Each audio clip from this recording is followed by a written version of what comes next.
Hello and welcome to Enchantment of Eternity's review for Suspicions, which is episode 22 of season 6 of Star Trek The Next Generation. This video is part of a series of videos where I review episodes of Star Trek The Next Generation, one episode at a time. In this video, I cover the 6th season episode Suspicions. So Suspicions is the episode where Dr. Crusher gets the groups of scientists together to test this Ferengi scientist theory that he can build these shields that can protect them from a star that allows a shuttle or ship to enter a star, but the test mission goes wrong and the pilot is killed, and Beverly is sad because the scientist can no longer have his dream fulfilled. But then the scientist shows up dead and they deem it a suicide, which Crusher is not buying at all because he did not seem suicidal, and she's convinced it's a murder. And after investigating the other scientists, she goes to do an autopsy, but it was forbidden by her family, by the Ferengi's family, because it's against their customs, but she does it anyway, and thus she's relieved of duty, and tells this story to Gunian, who tells Crusher to stop sitting around moping, go out and do something about it. So she investigates it further and finds that maybe the test was sabotage, so she does the test again to test her theory. But the guy, the pilot who supposedly died, turns out that he didn't actually die. He's still alive, and presumably he's the one that killed the Ferengi scientist, and he tries to kill Dr. Crusher as well, but she gets the better of him, kills him, and then takes the shuttle back to the Enterprise, and then immediately she's completely forgiven for the other stuff she did that had nothing to do with this. But anyway, she's forgiven anyway because the episode's over. What else do you want? Come on. Anyway, so one thing I gotta say about this episode is when I first saw it, I was watching it with my sister, and as I was watching it, she told me, oh, well, that guy, Joe Brill, he's actually not dead, he's the killer. And I'm like, well, how do you know that? And she told me that she saw it in the commercial for this episode. You clearly see that guy attacking her in the shuttlecraft later, so obviously he's still alive and he's the killer. And I'm like, well, thanks for ruining it for me. But the funny thing is, I told her about this recently, like within the past decade or something, and she doesn't remember. She's like, I don't remember doing that. But I remember it very clearly. But anyway, so it's not that I noticed it from the commercial, because I didn't. She pointed it out to me. But anyway, I started to realize, because I'm going through TNG on Blu-ray and it has all the promos, the commercials for each episode, and I'm noticing that a lot of them spoil the ending, actually. Or at least some of them do. I've noticed. And I was like, hey, so this isn't the only... I just never noticed it. So yeah, it spoils who the murderer is. But, to be fair, I don't think I would have liked this episode anyway. Regardless of whether or not I knew the twist. So, I had done a... top 10 best video of best episodes of TNG, and it also had my top 5 worst episodes of TNG.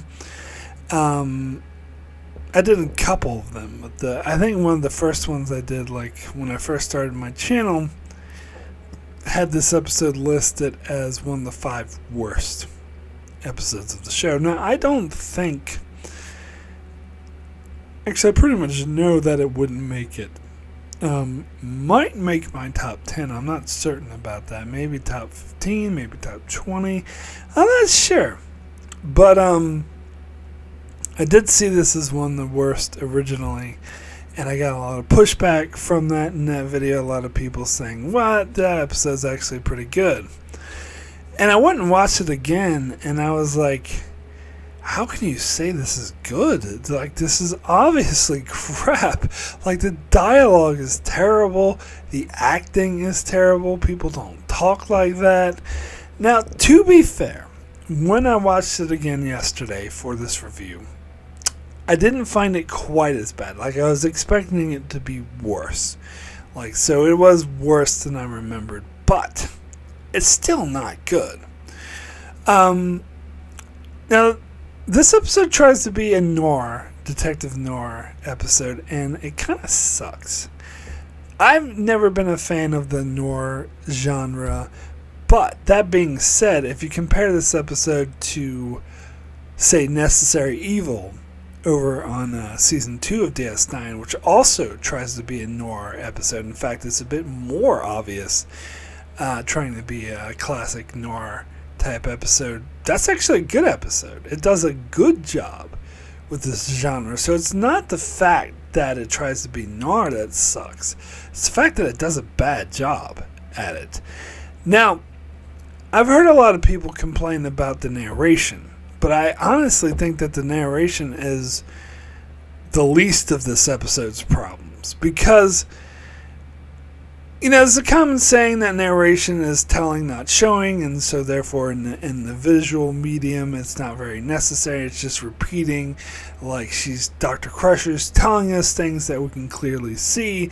So what's the point? Now, that actually never bothers me, particularly because it's trying to do the noir genre, and it's actually very common to have that voiceover narration in noir movies. So that's more of a staple of the genre. So I get why they do that. And again, they did this voiceover thing in Necessary Evil as well, and it really worked for that episode. A lot of people loved it. So it's not the fact that they have narration that is why this episode's bad. That the narration has nothing to do with anything. It's the fact that it's written poorly. Now, I do get that maybe some people don't notice or excuse the bad writing because of the noir genre, and that they're trying to keep this noir kind of feel, and they're kind of used to it, like the kind of banter, the kind of dialogue they have is kind of typical for a noir, but it's not earned in this episode, and it's out of place for the characters, particularly Dr. Crusher. And so there's a couple of lines in particular that really get me, that seems so out of place. Like, Picard is talking to Crusher and talking to her the way he normally does, professionally. Oh yes, doctor, what did you learn, blah blah blah, and talking about his studies. And then all of a sudden he says something along the lines of, you're the most lonely person in the world right now, and it's never going to go away, so you're never going to overcome this, and your loneliness is overcoming you, but you will get used to it. And why the fuck would he say something that's not how he talks? That line was so out of place, and I was like, what? Who? What? So this episode was written by Joe Manowski and Noreen Shankar. Manowski. And as I keep talking about, I'm really noticing that I'm not a fan of Joe Manowski, of his writing. And I noticed that more. I am a fan of Noreen Shankar, though. So it kind of surprises me that the two of them, and Noreen Shankar would actually go on to be the showrunner of CSI, and this episode has a bit of a CSI feel to it. It has to do with, post-mortem investigations and whatnot. But you think they'd be able to do a better job at it.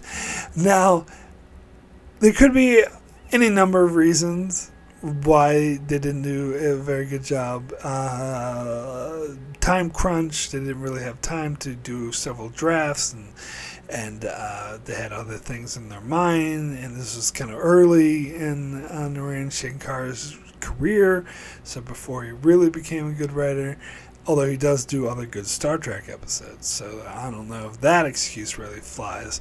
But the main thing is, I think that they were just trying too hard to make it a noir, detective noir genre thing, and so they were writing it along those lines. And I think there's people who like this episode or think it's fine are kind of used to that genre and excuse this because, oh yeah, that's the type of thing you would get in a noir episode like that. But I am not so forgiving because I don't care what kind of genre they're trying to do. And again, comparing it to Necessary Evil, which was even more noir than this episode, and that's a good episode without terrible dialogue. This is a terrible episode with terrible dialogue. And it's not just the Picard scene. Riker has a scene later in the episode where he goes to Crusher and is like, Beverly, I'm telling you now as a friend, let this go. And that seems so out of place. It wasn't as bad as the Picard line, but it still was like totally unearned. It's out of character for Riker. And they seem like melodramatic about the whole thing. Like, Beverly, you gotta let this go. She's just investigating a murder. Like, calm down. And the other thing is like, if they really were this concerned about her investigating, because Riker's like, you go back to your quarters, read a good book, do it for your own good. Like, if they were really this concerned, why didn't Picard confine her to quarters? Why does she still have access to talk to Data and can still access, even though she is relieved of duty and can't access his medical file, she's still able to launch a shuttlecraft without anyone's permission? It's not like she's Geordi. She's not an engineering genius. How is she able to override security lockouts? How is she able to do this? Does security just sucks on the Enterprise? And there's a lot of people pointing out instances where the security does suck. Why isn't she locked out? Why didn't they confine her to quarters? Why are they allowing her to continue to investigate if they don't want her to investigate? And not only that, you got terrible dialogue with the guest stars too, like when she confronts the Vulcan scientist and her husband. The husband's really melodramatic, over the top. I find your questions offensive. And then Crusher's like, I'm sorry, I don't mean to accuse anyone. I'm not throwing any accusations around. I just want to get to the bottom of his death. So why did you kill him? She's like, oh, I'm not making accusations, and then totally makes accusations. And then she does the same thing to the Klingon scientist. She's like, is that why you killed him? Oh, so that's why you want his... she keeps insinuating shit. So in other words, she's a fucking terrible investigator. If she's supposed to be the detective and a Detective Noir, she fucking sucks as a detective. That's not how you get information from people. That's not how you investigate them, by being like, oh, so this is how you killed him, huh, you fucking killer. That's essentially what she does. But then, the Klingon scientist's reaction, be careful, Doctor, was also very fake and over the top and bad dialogue, and I totally didn't buy it at all. God, this episode is terrible. And then the more I analyze it, the more I think about it, the more I'm starting to agree with myself to put this as one of the 5 worst episodes. And Dr. Gates McFadden's performance is awful. Now, I've put Gates McFadden on notice as, in a video I've called her one of my least favorite actors in Star Trek. And I got a lot of pushback. People like to always throw the blame at Marina Sirtis instead, which, as I talked about in certain episodes, like Ship in a Bottle, and not Ship in a Bottle, and Face of the Enemy, that's what I'm looking for. In other episodes where she does a really good job, Marina Sirtis isn't a bad actor. She's just, a lot of times, they don't know how to fucking write for Troy. But to be fair, they don't know how to write for Crusher either, but Marina Sirtis isn't this bad. When Gates McFadden, she's not always bad, but when she is, she drinks Dos Equis or something. She's the most interesting woman in the world. No, she's not always this bad, but she can be this bad occasionally. And I'm sorry, Marina Sirtis is never this bad. Remember Me, she has that performance where she's like, oh, if there's nothing wrong with me, there must be something wrong with the universe. That's a terrible performance. This one's worse, though. And then, of course, everyone's favorite episode, Sub Rosa. Now, the commonality there is that the writing's bad. And to be fair to Gates, she has had some good performances that I have pointed out as I've been going through. Like, performance in The Chase was pretty good. Her performance in Cause and Effect was pretty good. And I loved her performance in The High Ground. I actually think she gave a really good performance there. And her performance in Symbiosis. It's not like she's always a terrible actor, but I think she gives, out of any of the main cast members of TNG, she's the one who gives the most bad performances.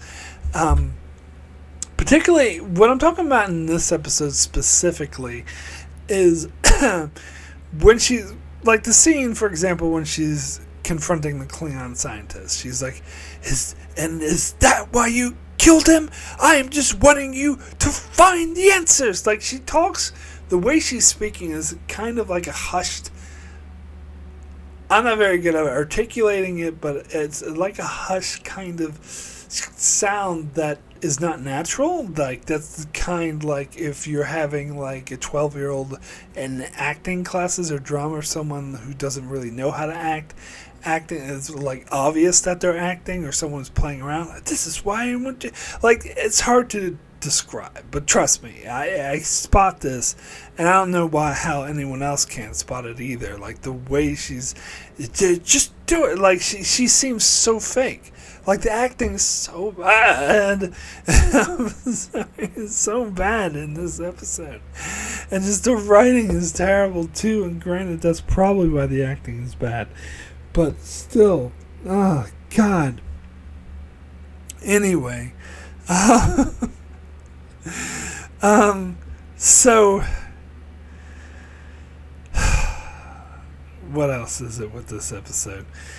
So, alright, I gotta point out the flaw that I never noticed this actually before, because now that I'm going through the episodes by air date, I noticed that the Nagus actually came out before this episode, because I think before, when I saw that, because I have a plot point in this episode where the Ferengi scientists, after he died, Dr. Crusher wants to do an autopsy on him, but his family won't let her because it's against their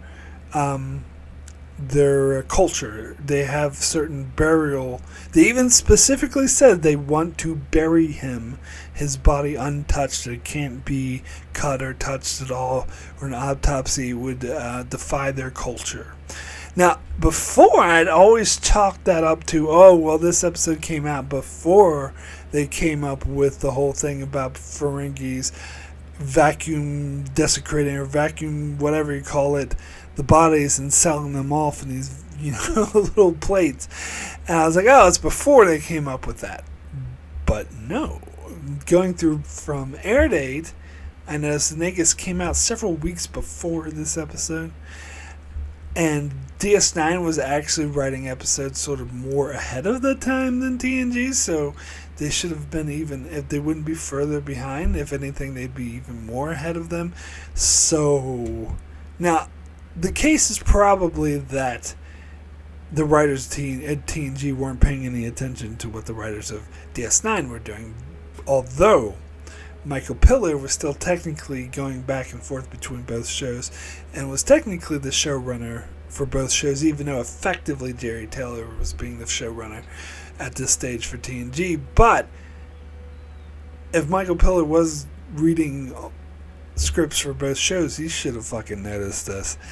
But anyway, because it's totally inconsistent. And it's not what Ferengi culture is at all. Now, you could say, oh, well, maybe they weren't, this Ferengi wasn't important enough to sell his body off. Well, fucking Quark?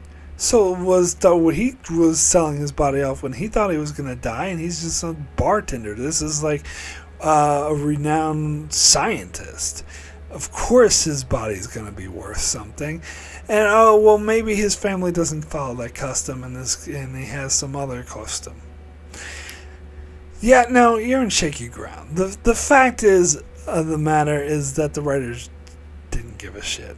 Like, this is Joe Manowski He's infamous for not giving a shit about any sort of continuity or any logical sense for that matter. He just, oh, well, this looks cool, so I'll write it. And people think that's good writing. That's not good writing. That's bad writing.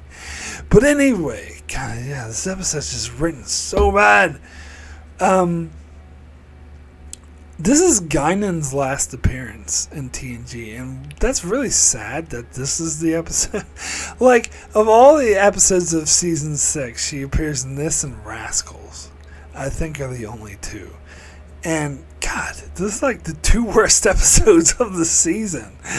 That's like a very, very bad use of Whoopi Goldberg. And like she could have been in Relics, like that would have been great to see her talking to Scotty. She could have been something like Ship in a Bottle or Tapestry, maybe. No, not really. Wouldn't fit there. Chain of Command, that would have been interesting, seeing her interact with Jellicoe. Anyway, she could have been used much better, but instead they put her in the two worst episodes. And a whole like storyline of her being like, oh, I got tennis elbow, and she's talking when Crusher tells the story. She's like, oh, yeah, she starts talking about tennis things. It's like, Guinan, are you even paying attention? And at the end of the episode, you know, Dr. Crusher buys her a tennis racket as a thank you. She's like, I don't play tennis. They should have had a freeze frame. And the credits start rolling. That's so stupid. It's so sitcom-ish. Oh, I don't play tennis.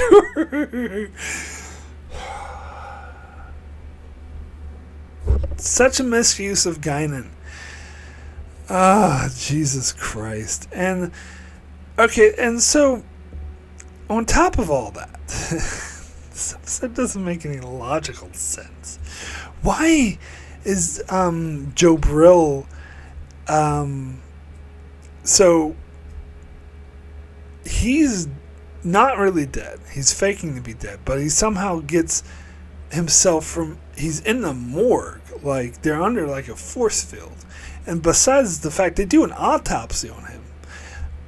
Now, apparently his cellular makeup is different, so he can lose parts of his body without, like, dying or it affecting his overall health or something. Kind of reminds me of, like, Bem from the animated series. You know, that dude who could split into 3 parts. But anyway, whatever. But he's able to get himself out of the morgue, which is, like, a locked drawer. Like, how can he get free of that? And then he goes and kills the Ferengi and then goes back in the morgue, and then somehow sneaks on board the shuttle in that tiny little compartment and like pops up at the end and monologues to Crusher instead of just killing her, and then is able to let a doctor get the better of her and kill him.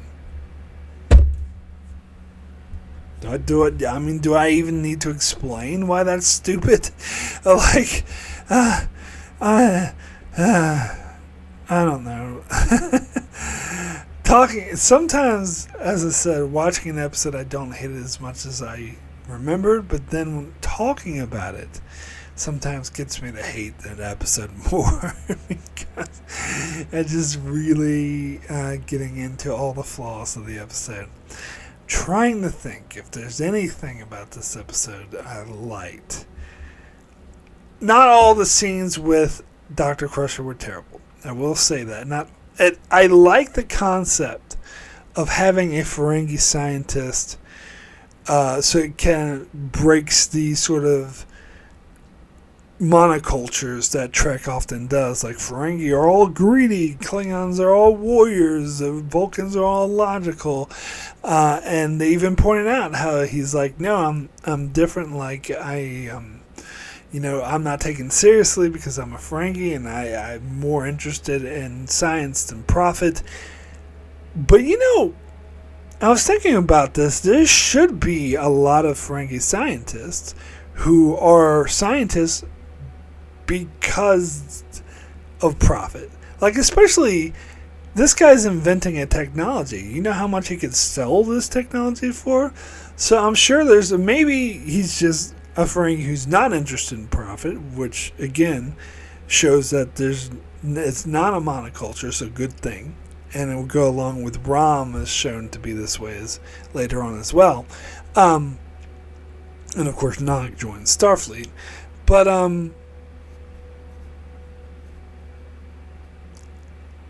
sure, even though this Ferengi is not really interested in profit, I'm sure there'd be tons of other Ferengi scientists who do it for profit. And maybe they, because they come up with a way to help the environment of Ferenginar, or come up with technology that the Ferenginar military could use, and they sell it, and he makes a profit off of it. So I don't buy that there's not that many Ferengi scientists. I think that this Ferengi is only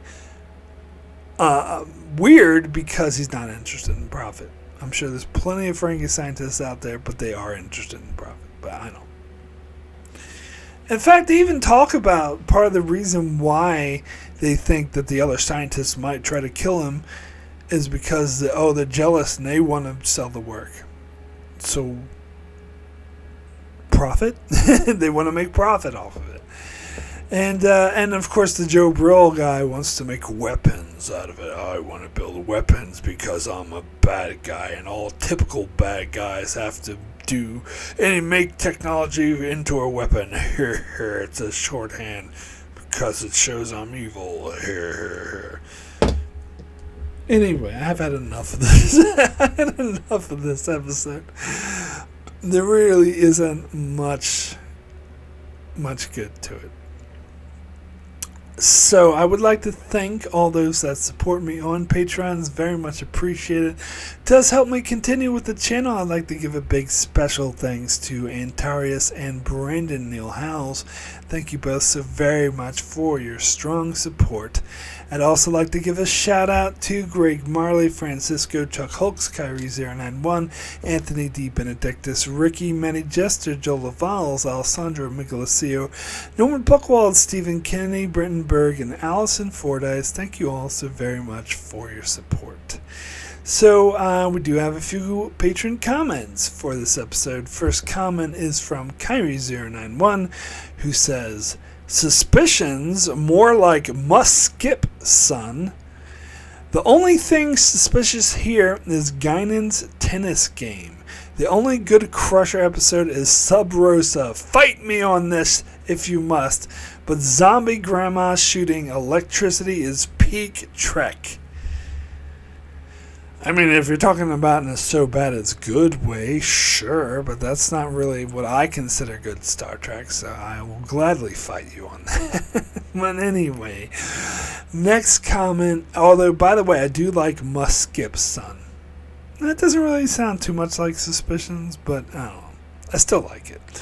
Next comment is from Stephen Kennedy, who says, "This episode would have been a 9 out of 10, but the last 5 minutes of the episode destroy the rating. Before we talk about this episode, let's talk about James Horan. This was his first appearance in the Trek franchise. He would later appear in Descent Part 2, 2 episodes on Deep Space Nine as a Jem'Hadar, one in Voyager, and he played that humanoid figure on Enterprise. He does more voice acting nowadays. I notice on IMDb that people are amazed that the Ferengi, that there is a Ferengi and a Klingon scientist. I guess Ferengis bought all their technology and Klingons killed other races for their technology. This episode has a great murder mystery element to it, but the last 5 minutes wreck it for me. Dr. Joe Brill is the worst part of the episode. I guess he had a twin brother or a personal transporter in his body. Worf is the worst security officer in the Trek franchise. Even Meow on Discovery is better than him. I think you mean Yum Yum. Yum Yum. Wasn't that what she said? I don't know. Anyway, why did Beverly does the investigating and not Worf? Because he couldn't be bothered, as it's only a Ferengi who died. Yeah, Klingons really don't like Ferengi. Odo thought Worf taught Worf how to be a good security officer when he got a promotion to Deep Space Nine. So my rating is 6 slasher movies that Dr. Joe Brill watched before he came on the Enterprise out of 10. Yeah, you're much more forgiving to this episode for me. For me, there's way more wrong than just the last 5 minutes.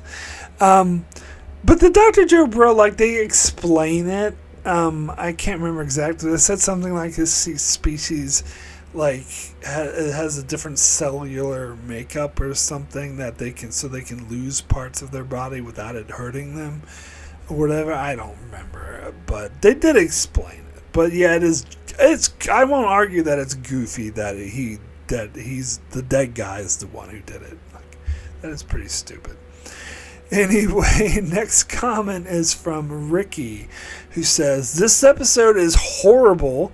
It's an atrocity. This is Dr. Crusher's second worst episode behind Sub Rosa. The whole murder mystery might have been interesting, but the alien doctor faked his death and killed the poor Ferengi scientist." Which, by the way, that was a great concept where Ferengi moved beyond greed and wasn't a stereotyped. That was the only good part of the episode. But the way Crusher was conducting the investigation, like being an antagonist to the other scientists, especially towards the Klingon woman, seemed so fake and artificial. Also, I believe this is Guinan's worst episode. She comes to Crusher with an injury that happened supposedly playing tennis, and is revealed that she never was hurt and that she never plays tennis. I mean, that's the worst use of her ever. It's sad that this was Guinan's last episode in the show, so my rating is a 2 out of 10. As per usual, me and Ricky are more on the same page. Yeah, it is. I don't know if I'd say this is Guinan's worst episode. I'd have to go, but maybe that outrageous Okana when she was like telling the stupid jokes and trying to get Data to laugh. That was, I don't know. That's also, if we're just talking about the Guinan part, that is a toss-up for me. Anyway, next comment is from Antarius, who says, "Two things don't fit here at all. The first one, why is Beverly interested in this scientist and his work in the first place?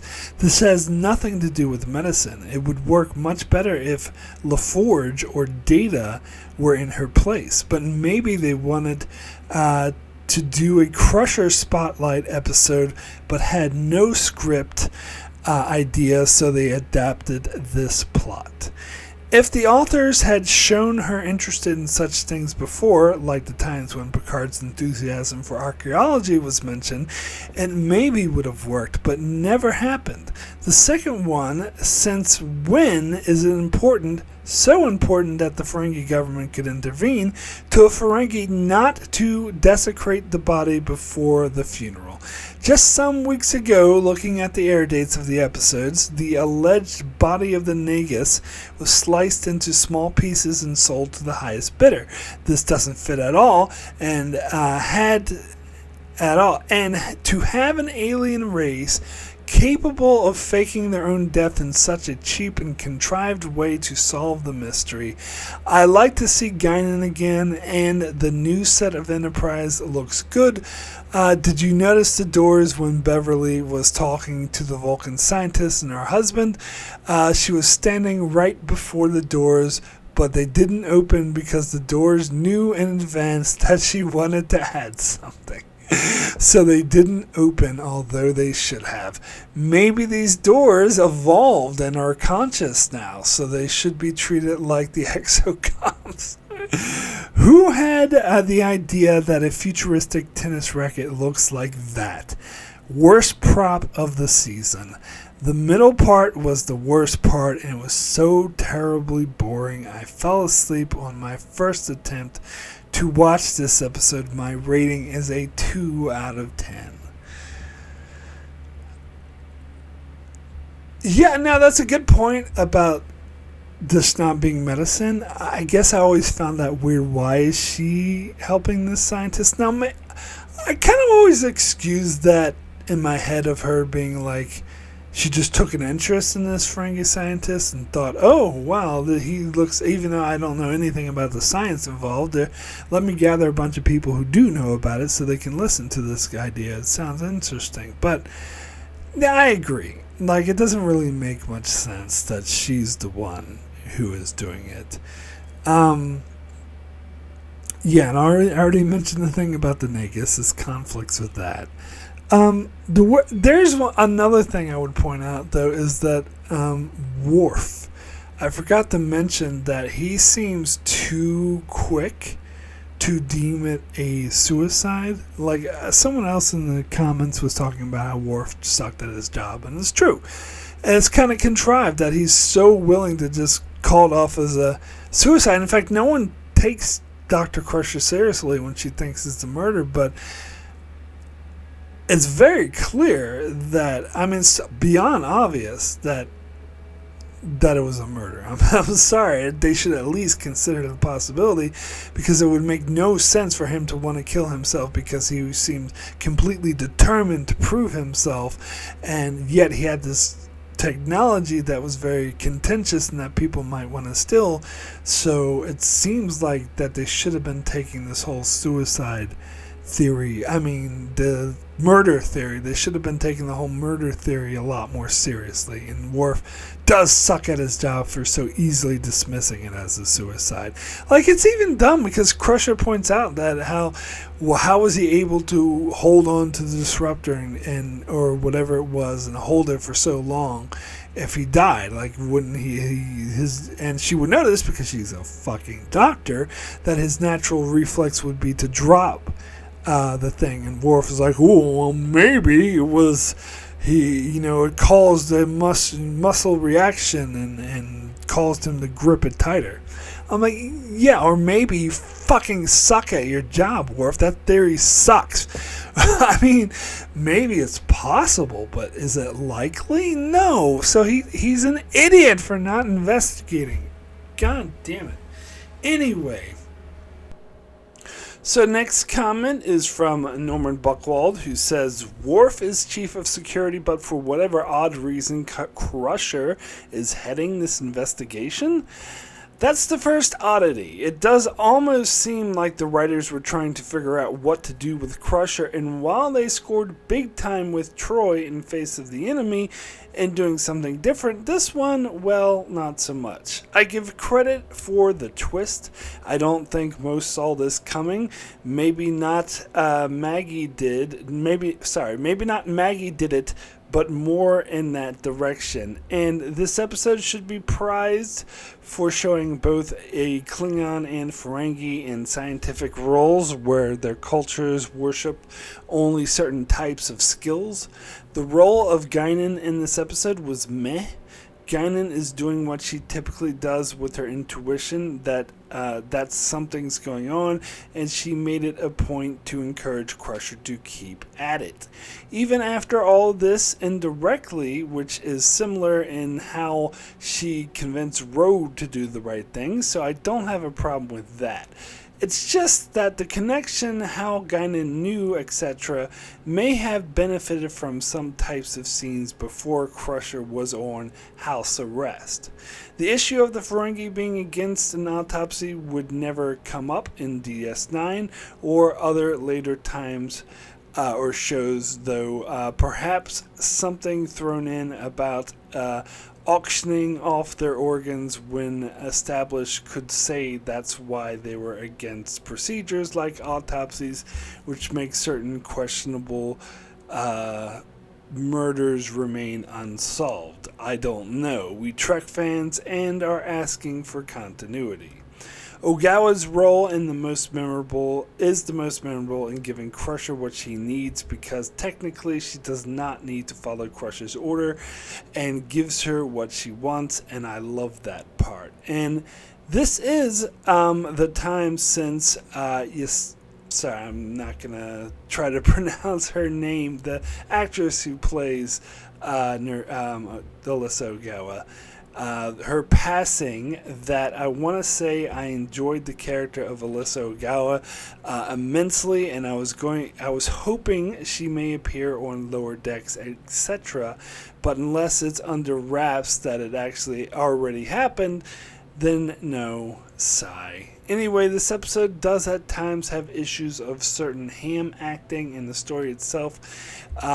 Its purpose as to why Crusher is doing the investigation, etc., is really out of sync. It's easier to buy her capturing this ship in Descent Part 2 by comparison, so I'm going to... Sorry, I think it was captaining. Sorry, it's easier to buy her captaining the ship in Descent Part 2 by comparison, so I'm going to give it 5 shuttlecrafts in the sun out of 10, i.e. average.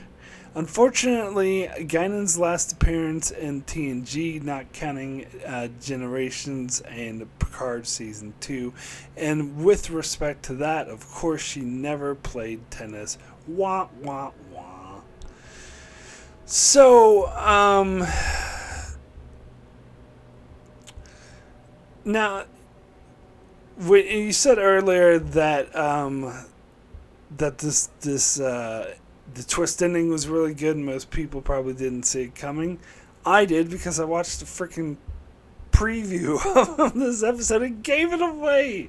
So it's hard for me to know how effective this twist would have been on me had I not seen that, or at least Alyssa not told me about the preview that actually gives away that it is this dude the whole time. Now, as far as Alyssa Ogawa, that's actually a very good point, because I think up until this episode, she was mainly just an "aye, sir" type character that's just there subordinate to give orders. But this is the first time we really see her connection with Dr. Crusher, where she goes out of her way. She does beyond simple subordinate taking orders. She goes out of her way to support Crusher, even though it's not really allowed to. And I love that. It showed the kind of tight relationship that they had. And of course, this character would be explored a lot more in the episode Lower Decks, which is very interesting. As for this episode trying to be Crusher's Face of the Enemy, I talked about before when I did my revisited for Face of the Enemy, how the original idea was to have Crusher be the main character and not Troy, and thank God they actually decided to go with Troy. Not only was it better because of her empathic powers, but honestly, judging off of this episode, Gates McFadden would not be able to carry it. I'm sorry. All respect to her, because she did do a good job in High Ground. But still, it's very clear to me that Marina Sirtis is the better actor. I'm sorry, but she is. Thank you, patrons, for your comments. So, my rating for Suspicions is a 1, the worst. Honestly, coming into this review, I was thinking I might give it a 2 or 3, because I didn't find it really as terrible as I remember when I was watching it. But going through and analyzing and really dissecting it and getting to the details of it, I can see. Yes, I do think this is worse as I remember. This is one of those episodes and that's why I think most people like it or think it's fine, because they don't really look any deeper. They just look at the surface level. Oh yeah, it's Dr. Crusher doing investigating, whatever. But the more you look at it, more flaws you see. The more you see that this episode was actually written terribly. To me, the worst offenses of this episode is not the logical flaws, or even the inconsistency with canon. Why the Ferengi has a burial right, which goes against how the Ferengi's been established. As much as that does annoy me, that I find easier to dismiss than the terrible dialogue. The terrible dialogue, the terrible acting, and just the out of character moments To me, that's what really sinks the episode. That is what brings it down to a 1. Like, the whole moment Picard's like, you're the loneliest person in the world. Like, what the fuck are you even talking about? Like, that's not how Picard talks. And then Riker being like, just let it go, is so out of character. It drives me insane. And it's just the whole way Crusher was behaving. Like, and she sucks as an investigator, too. Like, she's terrible. Like, which, to be fair, she is a doctor and not a private eye, so I guess you could say at least that part's logical, but it doesn't make for a good episode. To watch like a shitty investigator. Anyway, so, yeah, 1. It gets a 1. I'm still not sure what would make my top 5 worse. I'm still pretty sure that it won't. But maybe top 10. We'll see. Like, yeah, this episode's bad. It's just really, really bad. Anyway, so that is it for my review of Suspicions. So, coming up next on my channel, Monday will be my review for Progress. Thursday will be my review for Rightful Heir. Saturday be my review for If Wishes Were Horses, another winner of an episode. And then Monday will be my review for Second Chances, or the following Monday, I should say.